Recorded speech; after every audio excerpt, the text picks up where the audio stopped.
शहाण्यानं कोर्टाची पायरी चढू नये असे आपले पूर्वज आपल्याला सांगून गेलेत. कारण रोज कोर्टात अनेक खटले चालतात. कधी खून, चोरी, घटस्फोट, न्याय मिळण्यासाठी लोकांची होणारी धावपळ एकीकडे आणि दुसरीकडून होणारा मनस्ताप वेगळाच. मात्र झाडासाठी चाललेला खटला रंजक वळण घेऊ शकतो असं कोणालाही वाटणार नाही. असंच एका झाडासाठी सुरू झालेला खटला पैशांच्या चक्रात अडकला आणि सुरू झाला खेळ एका रंजक कहाणीचा. यवतमाळ जिल्ह्यात पुसद तालुक्यातील खर्शी गावात केशव शिंदे यांच्या शेतातील एका झाडाने स्वतःच्या अस्तित्वानेच कोर्टालाही गोंधळात टाकलंय. कोर्टाने दिलेला निकाल चुकतोय की काय असा प्रश्न यामुळे निर्माण झालाय.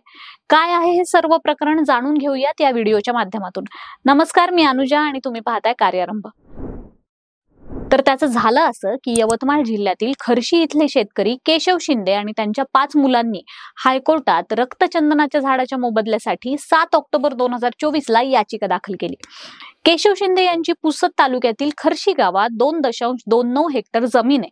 पण वर्धा, यवतमाळ, पुसद, नांदेड अशी रेल्वे लाईन त्यांच्या शेतातून जात असल्यानं मध्य रेल्वेनं त्यांची जमीन संपादित केली होती. आपल्याला सर्वांनाच माहिती आहे की जेव्हा शेत जमीन सरकारी प्रकल्पाकरता अधिग्रहित किंवा संपादित करण्यात येते तेव्हा त्याचा मोबदला देखील मोठा मिळतो. मात्र त्यासाठी भूसंपादन कार्यालयात असलेली किचकट प्रक्रिया एखाद्या शेतकऱ्याला संयम पणाला लावण्यासाठी मजबूर करू शकते. परंतु शिंदे नशीबवान ठरले आणि त्यांना संपादित जमिनीचा मोबदला मिळाला.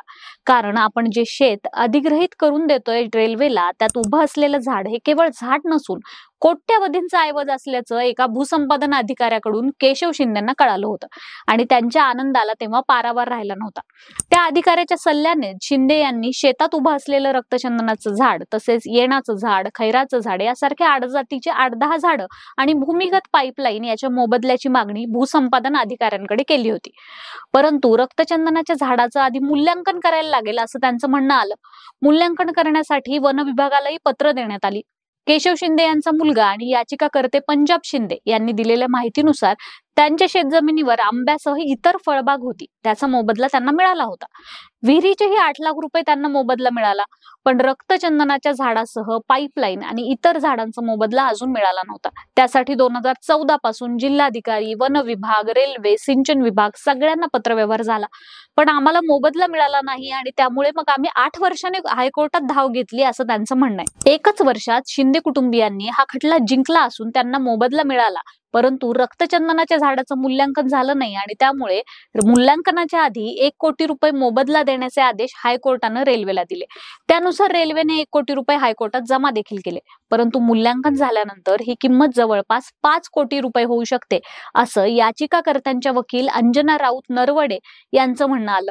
रक्तचंदनाच्या झाडाचं मूल्यांकन करण्यासाठी वन विभागाच्या अधिकाऱ्यांसह इतरांची एक समिती बसणार आहे आणि त्यानंतर उभ्या झाडाचं मूल्यांकन कसं करायचं हे ठरवलं जाईल.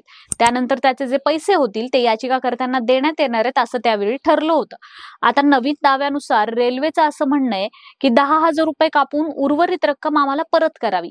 मध्य रेल्वेनं यवतमाळ मधील पुसद इथल्या शेतकऱ्याला दिलेले 1 कोटी रुपये आता परत मागितलेत आणि त्याचं कारण असं आहे की जे झाड यांना रक्तचंदन वाटतंय ते झाड रक्तचंदन नाहीच आहे असं मध्य रेल्वेची बाजू मांडणारे वकील नीरजा चौबे म्हणतात.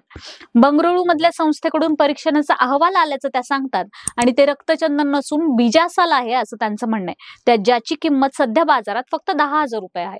10,000 रुपये कापून आम्हाला उरलेले पैसे परत द्या असं मध्य रेल्वेचं म्हणणं त्या मांडतात.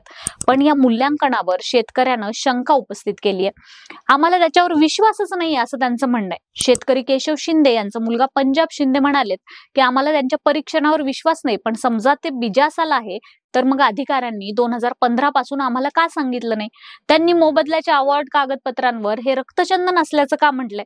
तसंच आता हायकोर्टानं रेल्वेनं सादर केलेल्या अर्जात त्याची किंमत फक्त 10,000 रुपये काढली आहे. समजा हे बिजासाल जरी असेल तरी त्याचं मूल्यांकन चुकीचं झालंय.